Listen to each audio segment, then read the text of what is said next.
Ito po mga lods, ganito lamang po magbato ng halo sa overhead. Ayan.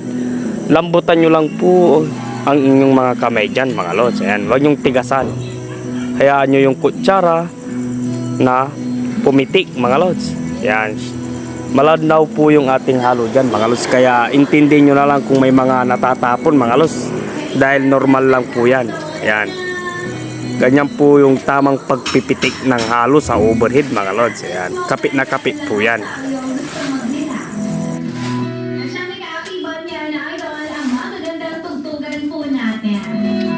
Yung kailang narinig mo kanina, isa sa mga moms requested songs po namin yun, lalo na sa gabi. Hero by Enrique Iglesias. Lahat tayo pwedeng maging hero, di ba?